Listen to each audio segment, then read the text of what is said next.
Hello, my mortal minions, and welcome back.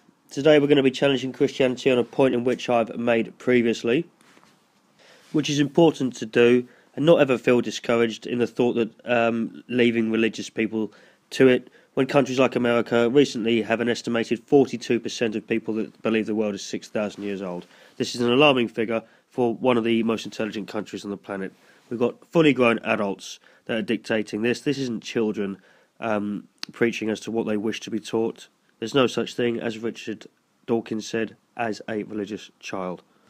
The subject, of course, being today, why is there so much evil in the world when it was made by something that's meant to be so loving?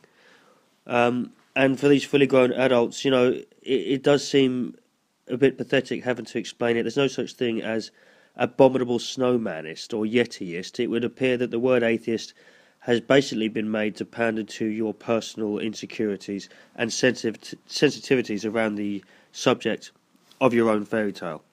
Though I have to adopt it, I often dislike the term atheist because I feel it gives too much credit to my opposition by giving it an opposing name. Now here's the point I want to get to, which is, you say God created everything. Great. Okay. So what you're suggesting is that he got everything right. That would mean that he's quite a sinister person, or whatever you wish for him to be. I say him because that's how God is always referred to. So for something above human, we seem to know what sexy is. So from incredible pain, suffering, genocide, homicide, torture, failure, loss, defeat, from the stripping of free will by another actions, to the many imperfections we see in people in the world in which we know today.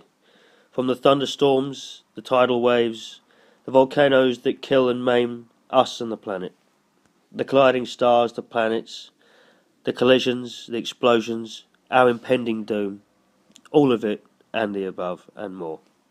Before I make my opposing point, which could be just as likely and just as ridiculous, why don't you weigh up the likelihood that you're no more special than the children that died of cancer early, or people that had to watch disgusting things happen to their family, or better yet, that you're luckier than the 99.8% of all creatures that are extinct off this planet because of its imperfections.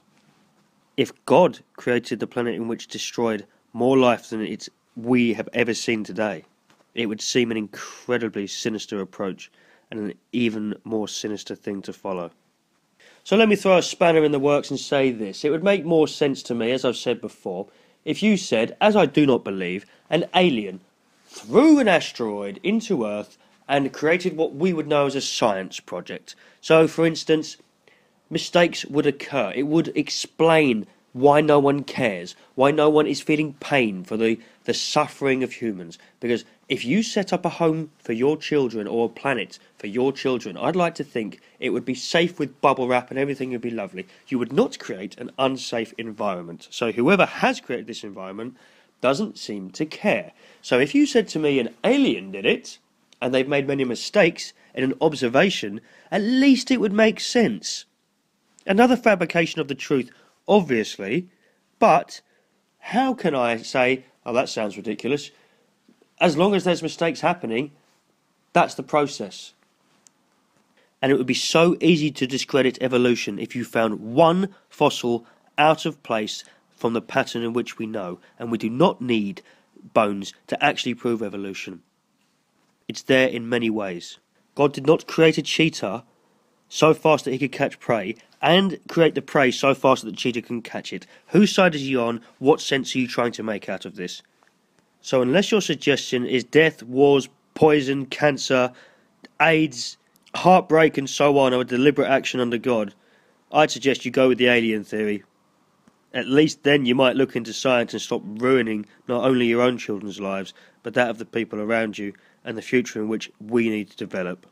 And if you hear a fully grown adult talking such tripe, feel free to dismiss them or dispute them. You've been listening to Mrs. Heretic at Revelation Be Damned. Thank you again for your time, and as always, think for yourself, because no one else will do it for you.